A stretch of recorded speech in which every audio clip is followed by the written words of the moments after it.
Hello and welcome everyone to our Secular Buddhist Essentials class. It's another Sunday. We're on to another fascinating topic. I am so thrilled to be here. Today's also a retreat day. This is the last Sunday of April. Last Sunday of every month, we do a online retreat, one-day retreats, and we love our retreats. So we're well into that. We've been practicing together all morning long and feeling fine. So today's an awesome topic to dig into, one that everybody's asking about, and it is I'm titling it The True Nature of Self. So to refresh our understanding a little bit of where we are in our program, um, in our last lesson, which was titled What Constitutes a Person, we shared that the Buddha rejected the existence of a soul or any enduring essential essence, claiming that when investigated, he couldn't find such an entity. Instead, the Buddha asserted that sentient life is comprised of only two elements, the body and mind. Then inevitably, the next logical question always arises, hey, what about self? So that brings us to today's topic. So uh, if you remember last week, I snuck in a quick class on the two truths because I realized I was going to need them for this class. So um, we're still figuring out the structure of this part of the book. We're in the second part of the book, which is all the heavy Buddhist topics.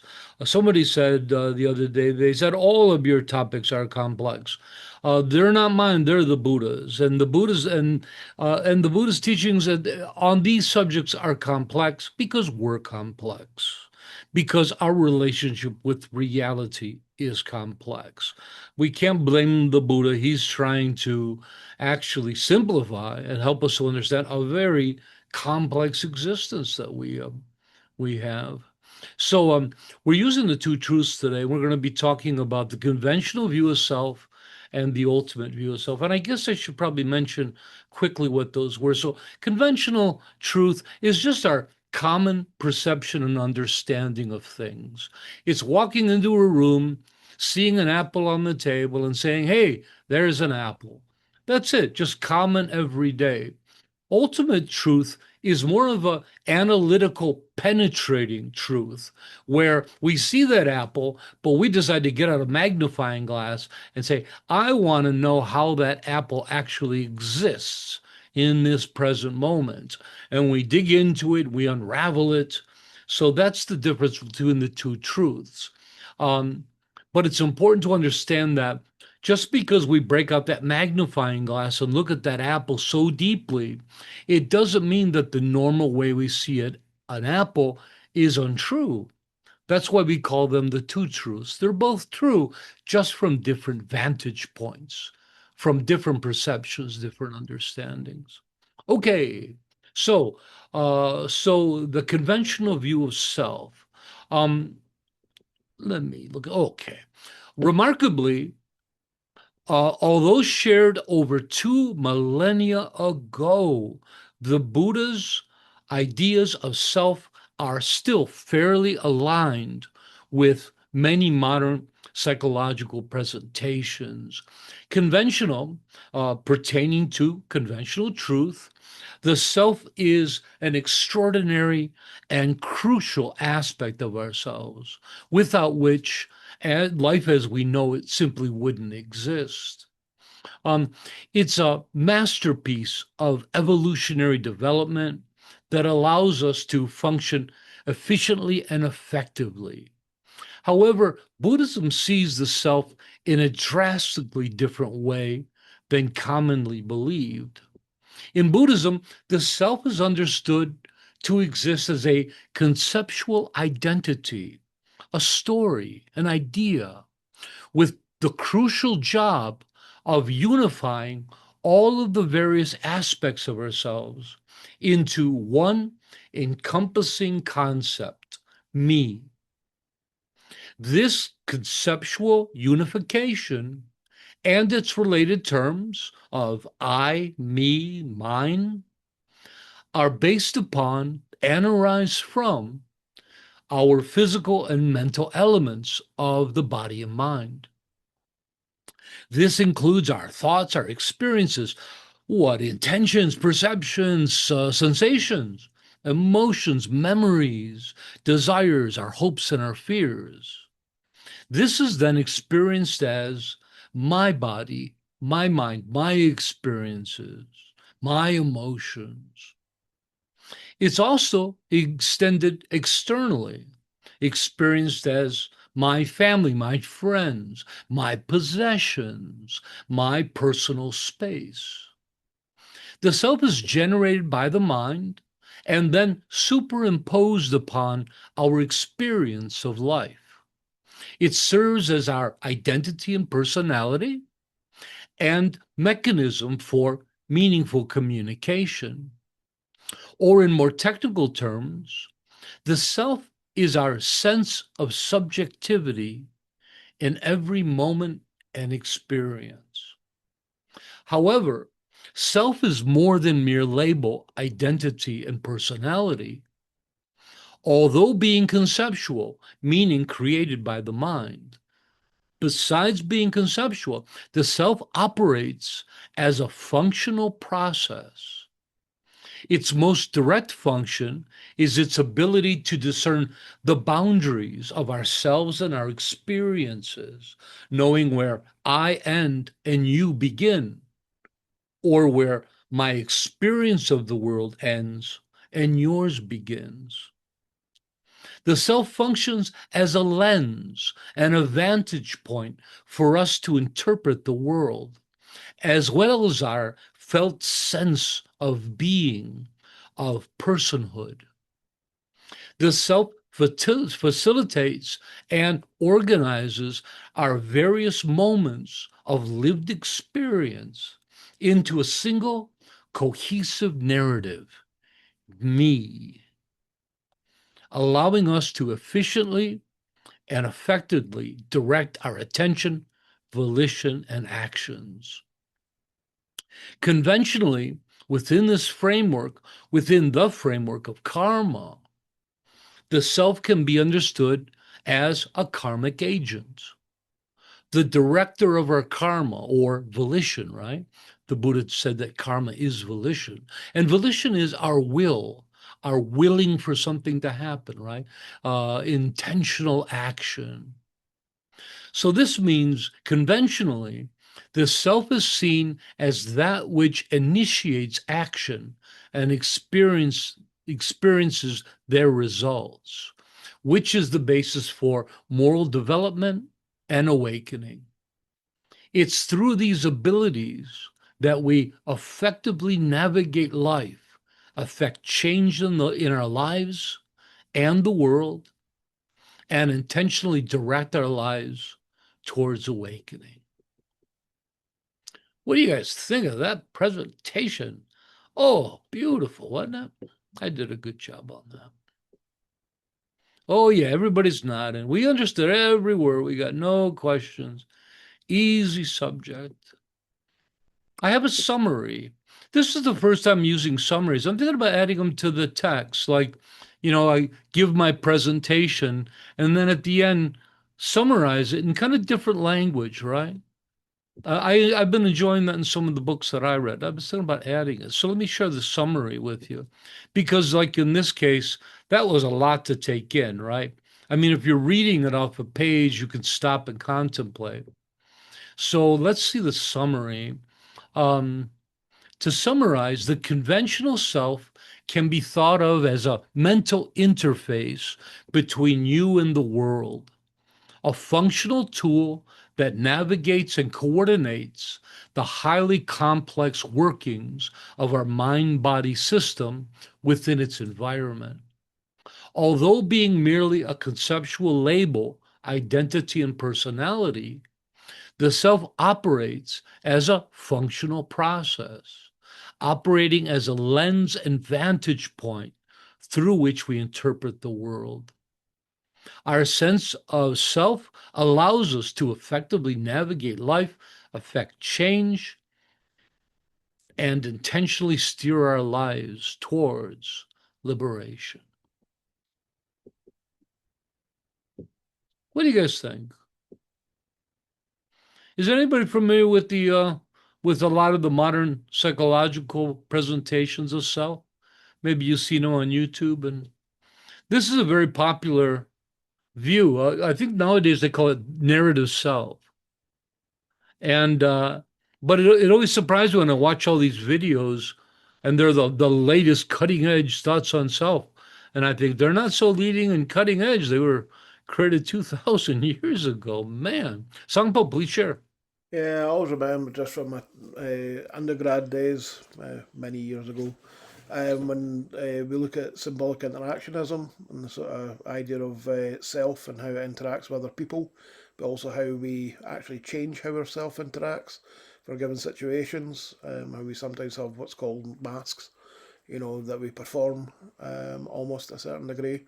And that sort of links a little bit in with Japanese society, where they have this idea of Sharon might help me, Tatamai and tatamai and Homne. homne, where they have the public and private self, and they're able to Oh separate yeah, the two. yeah, So yeah, it's quite interesting. Yeah, it's quite an interesting sort of yeah. subject. I don't recall remembering much from my philosophy days on self. I know Kant had some really deep, intense views.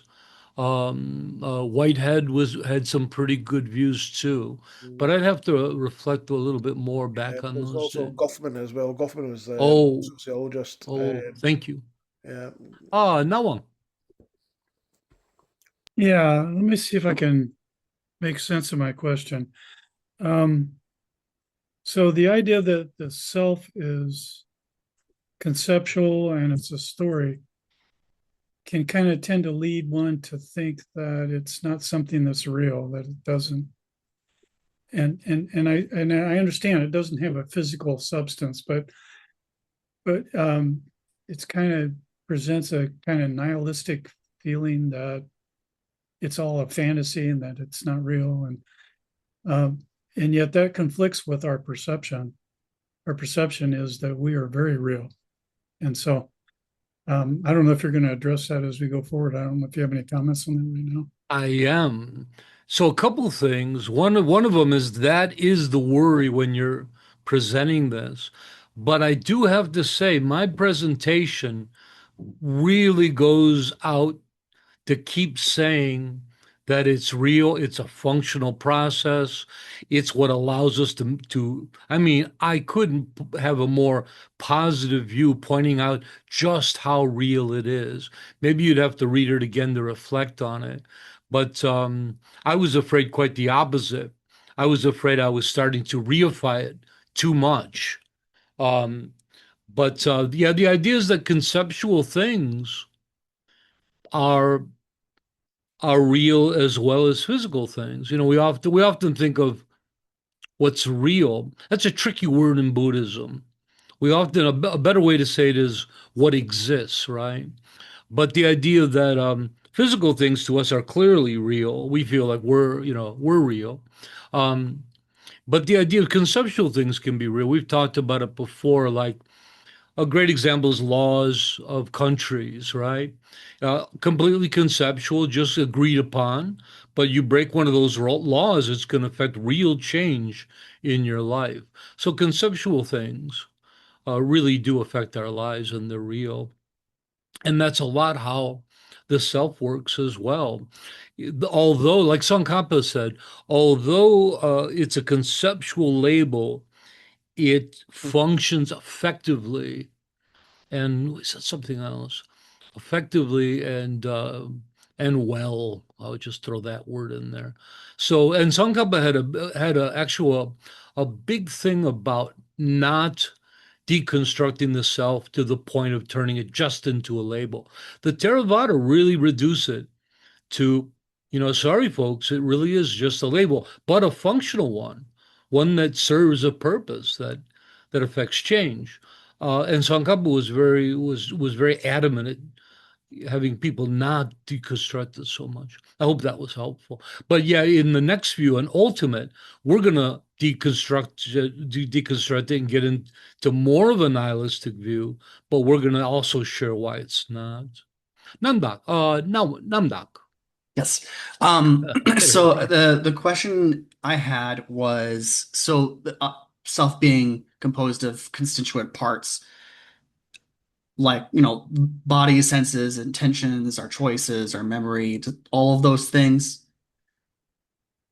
Well, How- that's not what we shared. We didn't share that the self is the body and the mind. The self is a conceptual concept and process. It's based on the body and mind, but it's not Based the on. okay. Okay, Yeah, they say so imputed upon. Yeah, and so it originates from a variety of areas that are pulled together. arises from the mind. It's a creation of the mind. Okay. So how far does that extend out? So uh, where is it, a fuzzy line or a Okay, well, I very could say thick, I have a summer strong home in line? Vietnam. That'd be pretty far. My summer home in Vietnam. Myself That's what is I'm getting at extended is pretty far. right. That's what I'm getting at is how far does it extend? Like where do you draw Astronauts the would line between what is and not astronauts flying through space would say, "My planet, my home right? planet." That'd be. Is that what you mean? Well, yeah, like how far does it go? How Oh, for it's you? conceptual. So as far as your imagination will go, Okay. yeah. Sangpo. Yeah, interesting when you say about conceptual, but on the other hand, it can be conceptual to yourself, what your self is, or what your self identity or whatever may be. But there also needs to be people watching. There needs to be an audience, and it's how others then perceive it as well. You know, the concept, how other people interpret it, pick it up, identify with it, It's true. and Tsongkhapa had a really cool take on this. He mm, had a recipe for what's real, and it was if you can authenticate, if it's authenticated by others, if it's not able to be disproved by you or disproved by others, and it affects change in the world, it's real. I think it's cool. I don't know if I agree with it all the way, but yeah, you're right. But you can also have concepts just on your own, but they can be validated, right? David, thanks, Sampa. That was cool. David. Yeah. Um, just one question. The self is a creation of the mind, you just said there, I did. Tarpa. Now, is that mind as we understand it, which is a function just of the brain, or mind as it's conventionally conceived in Buddhism? So, yeah, mind is a tricky word. It's used sometimes vocabulary is the biggest problem with Buddhism because they'll use a word like mind or chitta, and they'll use it in all kinds of different ways. Even the best scholars, Bhikkhu Bodhi, will just define it differently by how he's using it. And he doesn't do it loosely. I mean, he's doing it because that's how it's being used in this context. So I guess we have that in English, don't we? We have certain words that have different meanings in different contexts. So, but mind, as far as we understand, as the product of the brain and central nervous system. Um, and then when we say the conventional understanding of mind, we haven't really laid that out. What conventional, I don't know if we really need to. Uh, Mind in Buddhism is the same idea. It's just that it's just about placement. That Buddhism doesn't believe mind arises from the brain.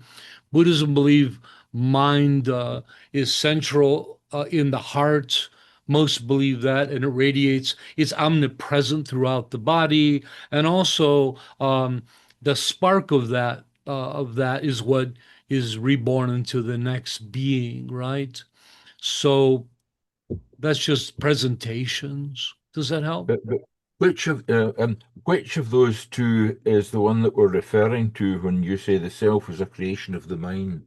We're talking about, we'll call it the big mind. Mind in this case is the largest term for any cognitive event or experience, right? So when we talk about like the five aggregates, like we shared, and we said uh, sentient beings are comprised of mind and body. We're talking about that mind. So we have mind, chitta, but then we have chitta that means mental states. And then we have chitta that means consciousness. Those are aspects of mind. But here we're using mind in the big sense. And I would love to tackle this in our own writing and use mind for that big thing. And when consciousness comes up, use consciousness, use mental state. Tibetans, it's terrible in their teachings that any event coming from the mind is called a mind. Any momentary experience of an emotion, of an intention, of they just call them all minds. So yeah, it's nice when they have different terms, right? It makes it a little clearer. Okay, Are thank you you. satisfied? No, but thank you. Really? Yeah, just the when we talk about the mind and body, not aspects of the mind, but the mind itself, the big mind. The That's the the, what produces the that's what produces self. the big mind. And to be very clear, I'm well. Some say it comes from the fourth aggregate volition. Other people say I think more technically it arises from all five aggregates. I think that's the proper answer. Man, are you making me think? I got to get some Tylenol ready for the end of this class. So, hey, if that's cool, let's move on to ultimate truth because it's, so much easier if you hang on to your seats. And of course, I'm going to have the text available for everybody so we can talk about it online. Um, so, the ultimate view of self. So, remember that the ultimate view of self doesn't negate the conventional view or its existence. It simply offers a more penetrating perception and understanding. And the conventional view of self remains a necessary and valid framework for navigating life, right? Within Buddhism, the ultimate view of self begins with the same basic premise as the conventional view, with both understanding the self as a conceptual identity, label, and story that unifies our physical and mental elements as a functional whole. However, from there, the ultimate view moves further and further away from any personal identification with self.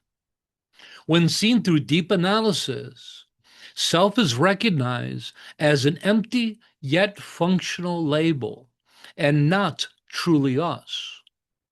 Through this understanding, we begin to recognize that the qualities and functions we commonly attribute to the self are in fact functions of the mind and body. However, the problem isn't the self, but instead it's our identification with it. This understanding is a massive shift in perception from believing the self as the observer, the experiencer, the decision maker, the doer of actions, to realizing that there is no owner or internal controller of our experiences. And instead, to awaken to the reality that our experience of life arises from a complex causal web of interrelated events. At this penetrating level of practice, our aim is to begin to directly realize this truth, understanding that self is not mine, not I, not me. But it doesn't stop there. Our ultimate aim is to move away from forms of identification to any entity or process, eventually even disidentifying and becoming disenchanted with sense phenomena as well. The problem isn't with self or sense phenomena.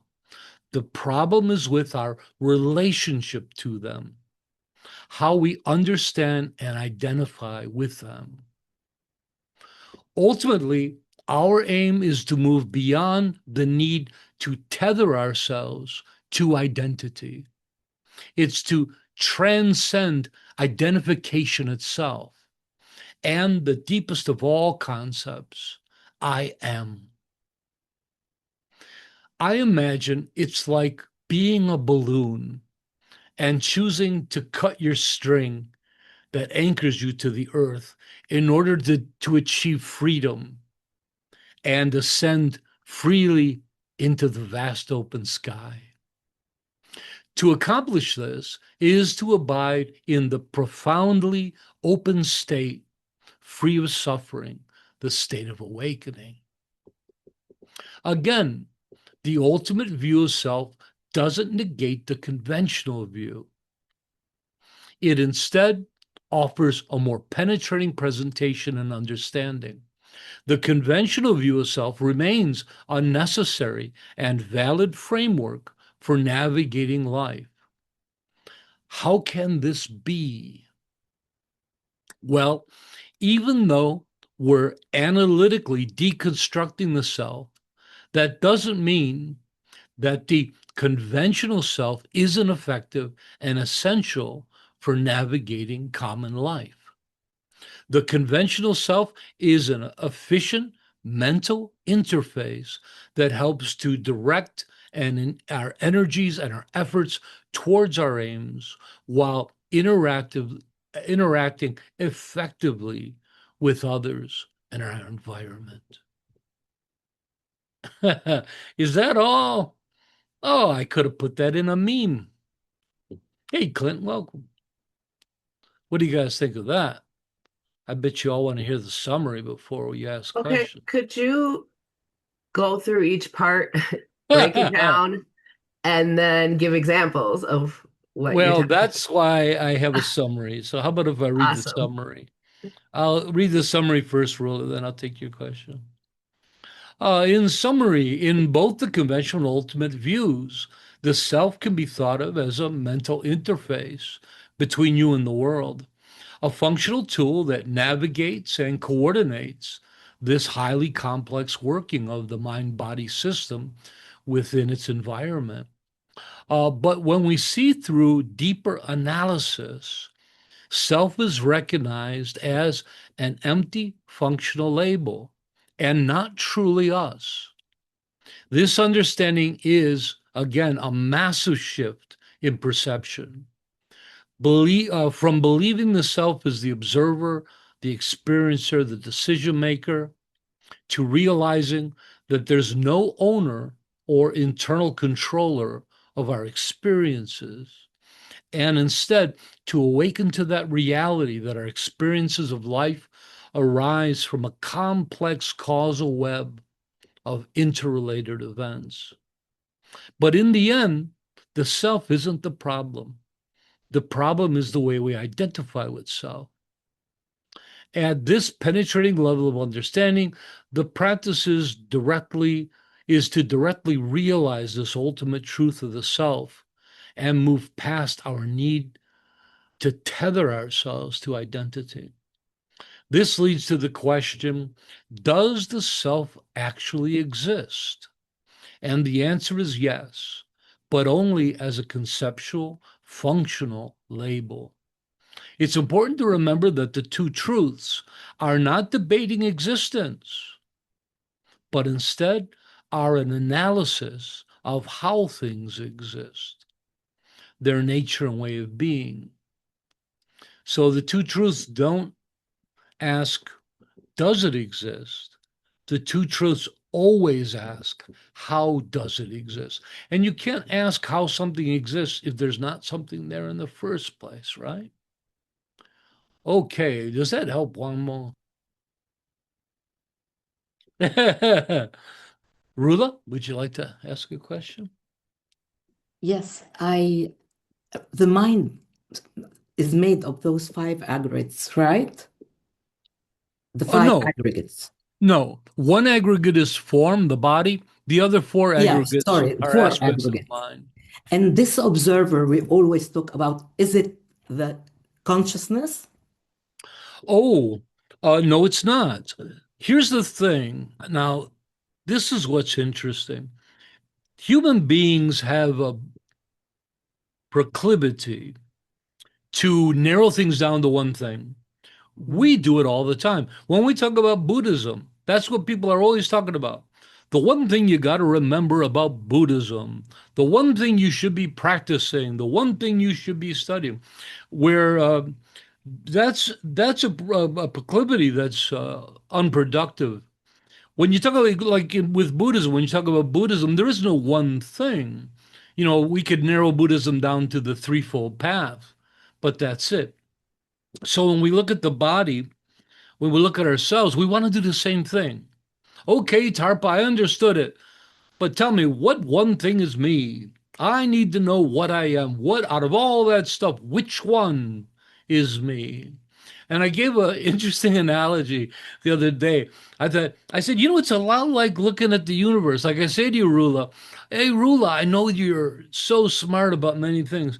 Can you tell me which planet is universe? And you'd look at me and say, are you out of your mind? What kind of crazy question is that? What planet is universe? The universe isn't a planet, it's all the things put together. So then when you say, which part am I? I say, Ruler, are you crazy? You're not a part of any of it. You're the whole thing. Self is this interface that we use that's remarkable. But in our relationship, if we take it too seriously, we exaggerate it and make it feel like that self is a substantial aspect of us, right? Like it's like sometimes we exaggerate so far that we believe it's like a soul, or we believe that it's actually this thing in us somewhere that's called self. Like the science will find it at some point in the brain. That becomes problematic. And I'm going to get to that in a second. But that's the idea. You know, when they say, well, what exactly is Rula? What do you mean? That's crazy. She's the whole thing, right?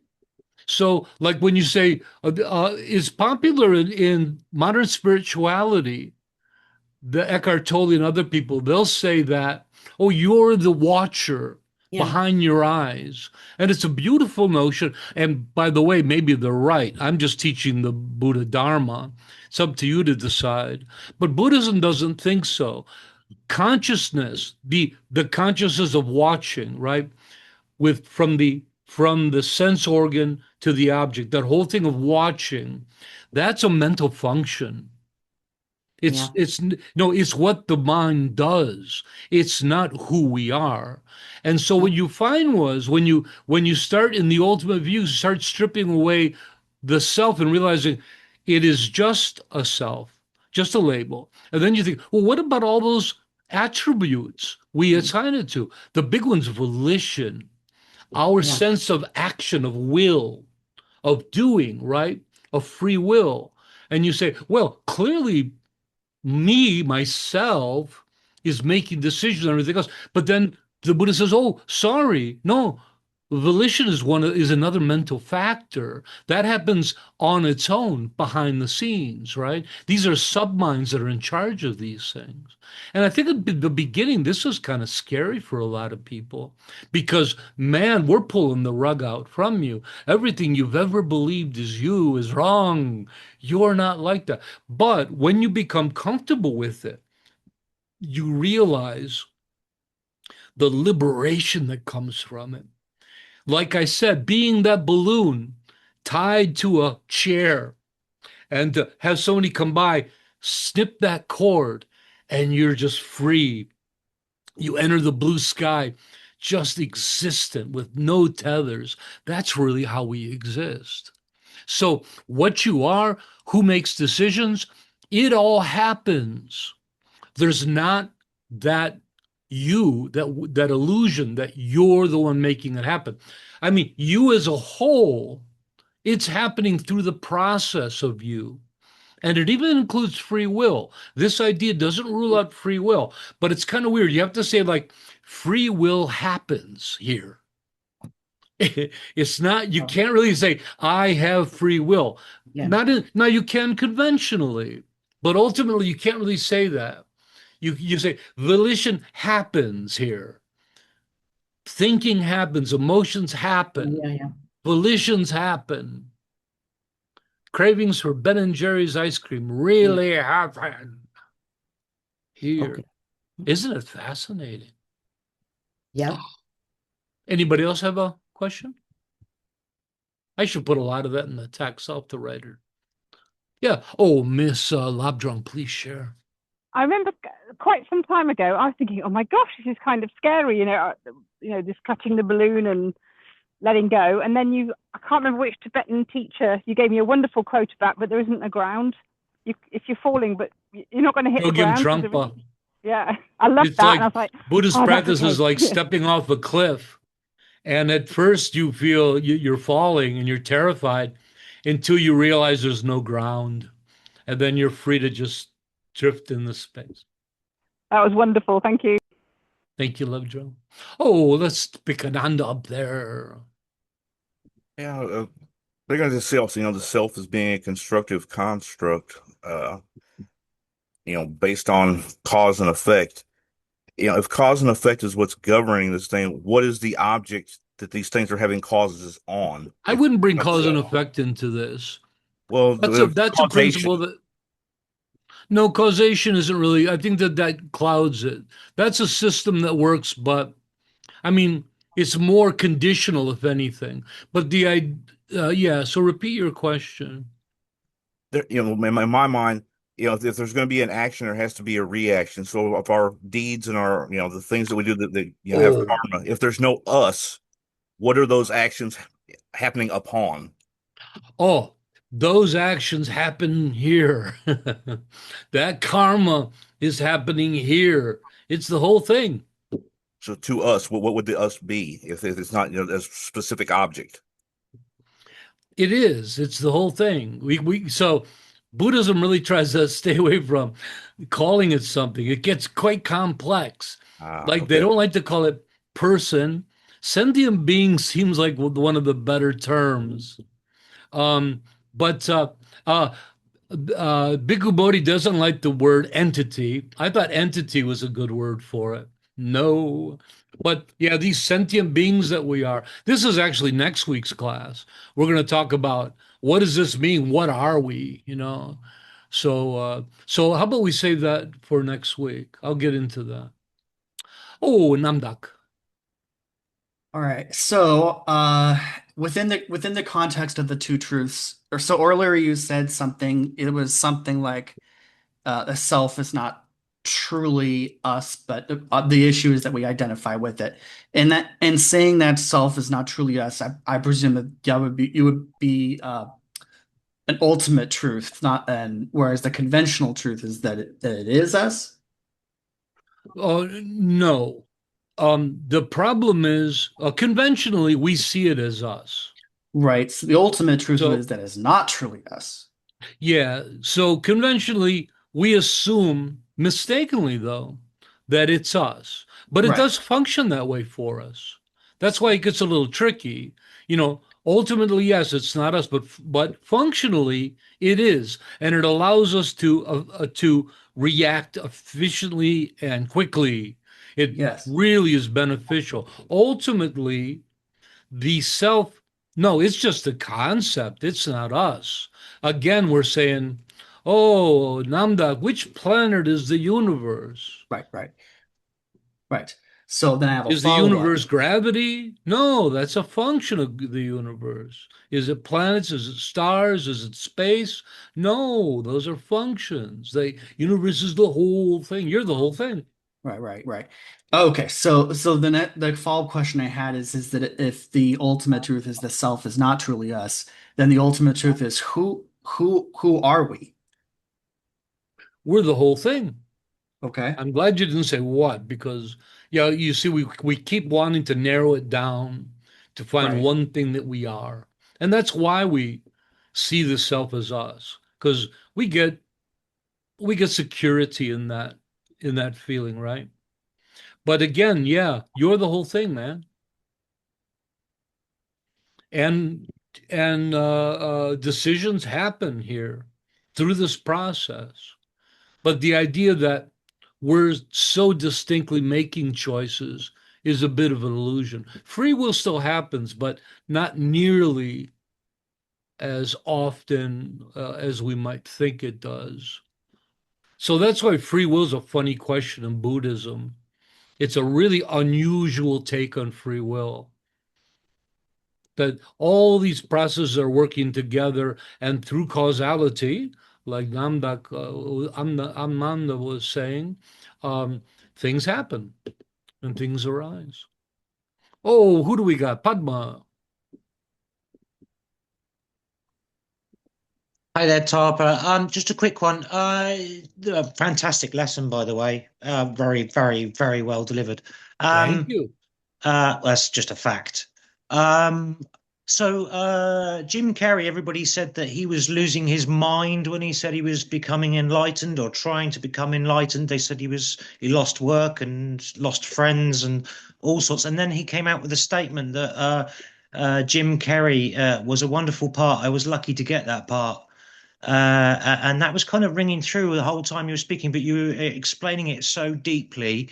And then you just spoke about the oneness, and that's something that I feel a connection to as well. Could you tell me a little bit more about the oneness, i.e., with nature and with other people? So you're talking about personality when we're talking about Jim Carrey, and like Sampo was talking about wearing masks. We have a lot of personalities. This is more psychology than Buddhism. This is to a Buddhist is a bit on the lighter side. But the idea is that if you pay attention, you notice that you have a different personality with every group of people you're with. You know, we're different when we're home. We're different when people we really know.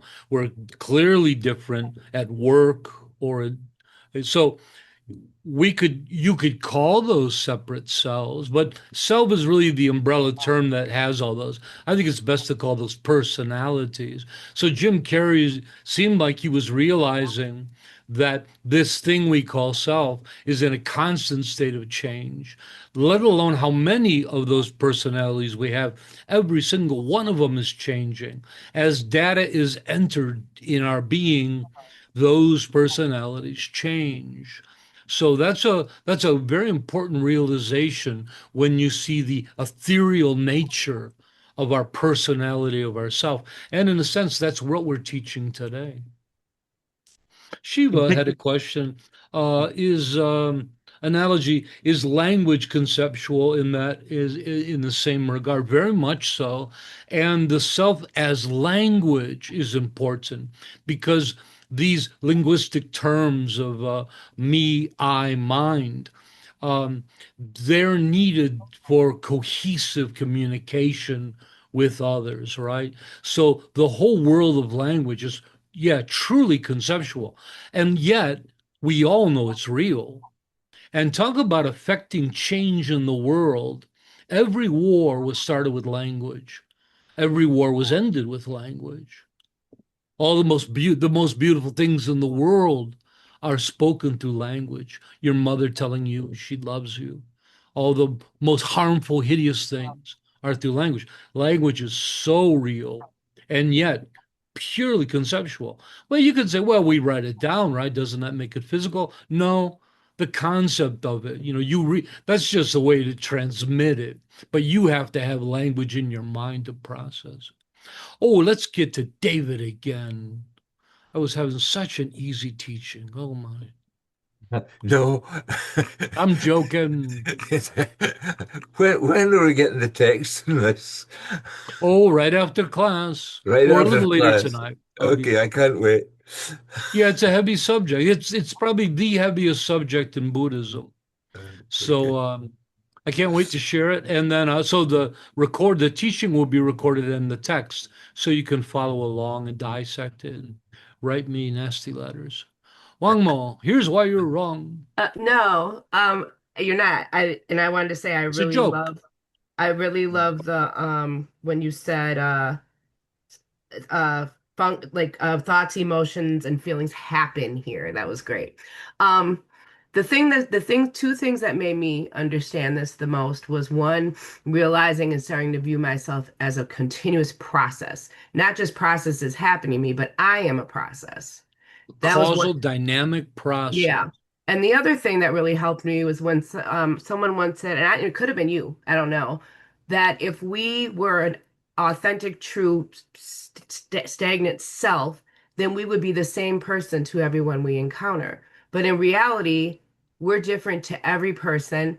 Yeah. And also for myself, who I view as myself is not the same way that you view me, Ananda views me, Nawan views me. So if we had a concrete soul like self, we would be the same person to everyone. And Tibetans take it further and say you would be unable to interact with anything in your environment because interaction itself is the process of change. To interact, you need to absorb a little bit of data, verbal, physical, visual, whatever it is. To interact, you need to attain a data and then share one. That's change. Can you explain to me though, then I know you've heard this mantra before, the I am not this body, I'm not even this mind. It's such a confusing mantra. I learned it before I even learned about Buddhism, and it was something, I think it's a Hindu thing, but the idea that you're not your body or your mind was what I think causes a lot of confusion. Well, I don't believe it's a Buddhist one, but I agree that it is that. That again, it's like asking what planet is the universe. Am I my body? Am I a planet? Am I a sun? Am I gravity? Am I space? Am I light? Am I temperature? And those are all silly questions. Again, we're trying to pin ourselves down. We have this deep need to, I am this, and then we're content. I have one more thing that I should share before I run out of time. I'm running late. Great topic. Well, I'm doing pretty good. Let's get to Dharma's question. I can follow up on these on chat as well with everybody or during meditations. Dharma. When it comes to like causes and conditions and the constant change of like the ultimate reality, I can see that in most terms, except for consciousness. Like what makes up consciousness, and is consciousness a system that changes? Because to me, I don't see it changing. So that's a heavy topic. We're going to be talking about that in the future. The Theravada actually posit what they call four dharmas.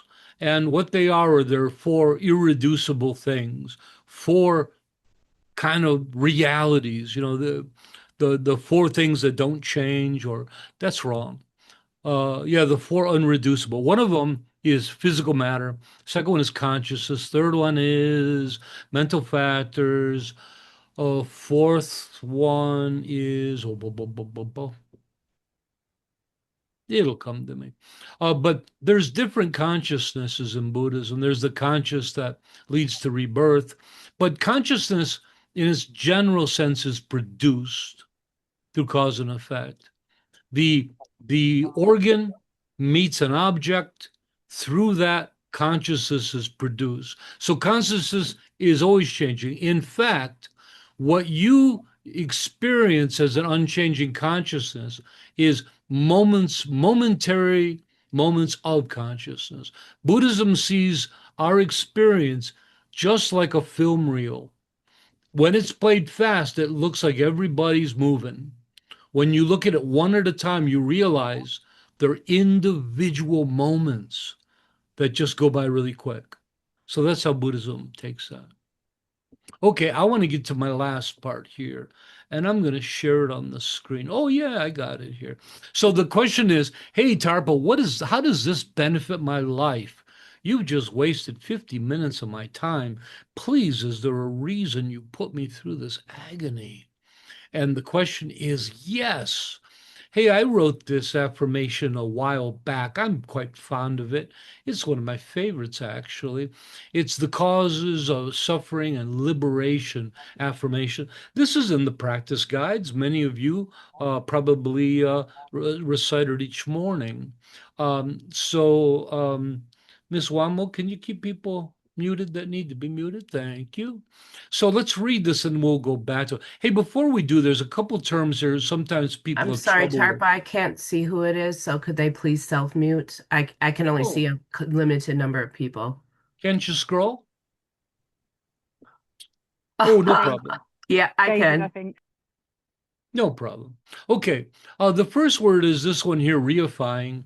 Reifying is to make an abstract thing seem real or concrete. Sometimes I'll use the word exaggerate, but reify is really the only term that works there. So, like we're talking about self, right? This idea of believing the self exists in a more real or concrete way. That's reifying. And then on the other side, we have the word ethereal, which is subtle, abstract, intangible, or immaterial. And so a cloud is ethereal, cloud-like nature, right? Okay, so let's read this. Through reifying my identity, which is self, right? So through reifying my identity, I reify my vulnerability. Through reifying my vulnerability, I reify my problems. Through reifying my problems, I reify my suffering. Conversely, the opposite, through realizing the ethereal nature of my identity, I realize the ethereal nature of my vulnerability. Through realizing the ethereal nature of my vulnerability, I realize the ethereal nature of my problems. Through realizing the ethereal nature of my problems, I realize the ethereal nature of my suffering. So we're talking about when I reify my identity, when I reify myself, that I'm a substantial thing, here I am. How does that reify our vulnerability? Because when you see yourself as substantial, your vulnerability increases. So say that we don't, and we see ourselves, oh, I'm just a concept, right? No big deal. And you're walking around and somebody yells out the window, hey, fatty. You're not affected by it. Who are they insulting? A label? There's just a label here. There's nothing there. So as we see ourselves as more concrete, we see ourselves as more vulnerable to attack, right? And this is equally true with losing a job or somebody leaving, a romantic interest leaving us, whatever that vulnerability might be. When we reify that self, that identity becomes vulnerable to attack, right? And then as we reify that vulnerability, well, when we see ourselves, when we're more vulnerable, clearly we have more problems, right? And then when we have more problems, and we see those problems as more substantial, right? Each step of the way, it's about substantiality. We substantially feel our suffering. So as myself is substantial, my vulnerability is substantial, and my problems are substantial, and my suffering is substantial. Now, when we look at it the other way and we realize the ethereal nature of the self, yes, the self exists, but it's not what I think it is. It's really just this conceptual label that unifies my being, right? Well, then you realize, well, there's not much that can harm that, right? I mean, we can get harmed, our body can get harmed, our mind can get harmed. We could experience a tragic event, but when we see ourselves as ethereal, then our vulnerability also seems very ethereal. And as that happens, our problems seem less substantial, more ethereal. And through that, our suffering as well becomes less substantial, more ethereal. Now, one caveat, because this is an affirmation and it has to be short and in meter. Uh, there is a little bit of an inaccuracy, and it does kind of seem to assert that all of our suffering is ethereal, and that's not true. You can ask anybody with a toothache or anybody that got hit by a car or whatever. Suffering can be very substantial. Lastly, in our teachings, we talked about the two arrows. The first arrow is injury of some kind. And the second arrow is our reaction to that injury, in which we usually make it worse. That applies here. So, whatever happens, like with our suffering, yes, the suffering is there, but the way we amplify our suffering, the way we think about it and don't let it go, and we worry that it's going to get worse and all these outcomes, it intensifies our suffering. Any questions about that? And to me, that's the secret of samsara and nirvana. That's why we're in samsara, and that's how we gain nirvana. It's all related to how we see ourselves. The self is there. Self's not a problem as long as you understand how it exists. It's not a problem. The real problem is how we just see the whole thing. We don't really get what we really are, how we really exist. And again, when you do and you realize your ethereal nature, boy, a lot of problems go away. Life becomes lighter, easier. What do you guys think? I know a bunch of you read that every morning, don't you? Wangmo, do you have a question? I struggled with it for a long time. And then it was through meditating on it that I just awesome got it one day. But I had to do a lot of contemplating on it. I did struggle with it for a while. On the affirmation. Yeah, on that. Yeah. Because I guess I wasn't understanding how my problem, how it almost made me think at first, like you were saying, that understand that with their ethereal make our problems not real. And I had to get over that part of it. Because our problems are very real, but ethereal things are still real. Right. That's why we're not using like non-existence. Like a cloud is ethereal but real. Mm-hmm. And so just the idea is that it makes everything lighter. Mm-hmm. I had to use the term exaggerated. For me, that's what made me understand it, that when we reify our identity, we exaggerate these things because we make them about us. We make them us. And yeah, the Dalai Lama actually defines samsara as an exaggeration of reality. That's what we're doing with samsara. That's a great example. Hey, like I always love this example of anybody that has a kid in junior high knows what samsara is. Your child wakes up in the morning with a pimple. And what happens? It's the end of the world, isn't it? Oh my God, the whole house is there. I'm not going to school. I'm not doing this. Oh my God, I can never show my face again. This is samsara. This is that child just exaggerating their reality, or they don't have the right shoes that everybody else at school has, or the right backpack, right? That watching them and seeing that intense exaggeration of reality, that's what we all do in samsara. And guess what? We're still doing it. We don't do it as bad. Some of us do. But that's exactly what we're doing. And what's happening, that child is exaggerating or reifying that experience. And why? And what happens? Boy, do they suffer from it, don't they? Boy, are they vulnerable. Anybody even look at that pimple, let alone mention it, they just freak out, right? They're so vulnerable because they have that pimple. And of course, their problems that day are exaggerated. And what about their suffering? They suffer terribly, all because they looked at it in such a stupid way. Instead of just saying, hey, I'm in 7th grade, everybody gets pimples. It's absolutely not. That's to see it as ethereal, right? Everybody gets a pimple. It's no big deal. It's going to go away in a day or two. So that's exactly how samsara works, but at a much deeper level, of Yeah. course. And Tarpa, the Sangha wanted to ask if you could also please share the summaries as well. They're a part of the text. Cool. Do you like the summaries? I'd Mhm. like to work on them a little bit. I use I didn't have much time, so I used a lot of the same material in the summaries.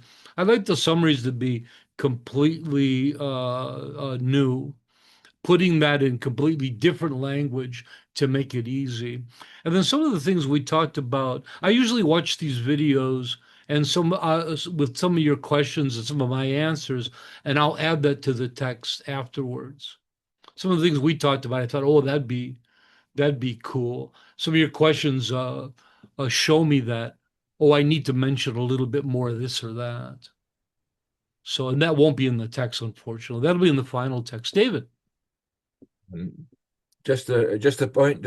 If you put your summaries in different language and in a different way to try and illuminate it, it also raises more questions. So it's that's Well just a said. downside to that particular. Yeah, they could be the more tricky part to write. Yeah, and that's what it is. And especially somebody presented a question to me about somebody saying that the Buddha didn't believe in any kind of true nature of human beings, good, bad, or the opposite, which we teach true nature, comes from the Mahayana. And then, so I'm reading it, but then there's just that one little word that changes the whole thing, inherent. The Buddha doesn't believe in any inherent true nature, which means real, substantial, concrete, right? So, yeah, Buddhist language can be so tricky, and that one little word can change the whole meaning of the paper. So, yeah, I have to have my magnifying glass out when I write and have a lot of good students that catch me. Oh, one more, please share. Just quickly, is this concept of self, I mean, this is completely from the Buddha, or was this an idea that was brewing beforehand? Or is this completely something he realized through his own realization? I think it's safe to say this is all directly from the sutras, from the Buddha. Okay. The Theravada tradition, I think I've mentioned before, I'm a big fan of Bhikkhu Bodhis for clarity. Um, just an amazing scholar. Sometimes some of these terms move into Abhidharma, which then are what's the right word? Are edited, are in are Commentaries, right? yeah, they're commentaries, and well, they're meant to be put into a system for study. But they'll often add things that you have to be careful about. But yes, all of this is the Buddhist presentation of self. Now, the one difference in today's presentation is that the concept of self is always taught in negation. The Buddha loved to teach in negation. And I'm thinking it was probably a popular style of philosophy in those days. Um, for philosophers, it's kind of cool, but for common people, it's not. So the big difference that I made with this presentation, which you won't find in other places, this is an affirming presentation of self. Usually, Buddhism just talks about what self isn't, as did the Buddha. But in the sutras, the Buddha is really clear about also what it is. So that took a lot of effort to tease it out of there. But I think for Western students, for the simple people, it's so much easier to first get an understanding of what something is, and then you can use negation if you want to dig in really deep. Like we kind of did it, right? We said, oh, the self is a concept, but it's not our volition. It's not this. It's not that. So we did a little of both. But I like all of our teachings are more in affirmative nature. Okay. Oh, we got another question. Miss Rula, please share. Can this be our last one? We're running a little late. Yes. I just had written even before now what I understood of self, and I had written maybe I am, causes, I mean, in the unconventional way, not the, yes, the non-conventional way. Sorry, causes and conditions plus the five aggregates, or I could be a concept or a process or a space where everything happens, or moments of experience due to causes and conditions. Now, what I find interesting, I chuckled because language and terminology is so delicate on these Yeah. subjects. That's what I have to go through. But I do notice that you said, am I this, Yes. Yeah. this? But it never occurs to us that, well, maybe I'm all of those things. Yes. Okay. Yeah, human nature. Hey, thanks everybody for joining me. That was fun. Yeah, this is a heavy topic. This is one you'll have to read the text and watch the video again. And nobody's expecting you to get this. I mean, Buddhists will study for 10 or 20 years and one day finally feel like they get what self is. So these are not subjects that you're just going to take a test and pass. These are heavy. And then there's one thing about understanding it conceptually, like the way we're talking here. This is conceptual understanding through teachings. There's a whole different thing when you directly realize it, when you're sitting in meditation and all of that falls away and you feel yourself just in that open space without needing any kind of identity, with not needing a proclamation, I am, to just be in that space. And that's awakening, that's nirvana. Yeah. Hey, thanks everybody for joining me. Let's end today's class with an altruistic affirmation. May all be healthy, may all be prosperous, may all be well, may all be present, free of past regret and future worry. May all abide in constant appreciation, which is the source of great joy and contentment. May all realize their true nature and the true nature of reality, which is awakening. Oh my goodness, it's true.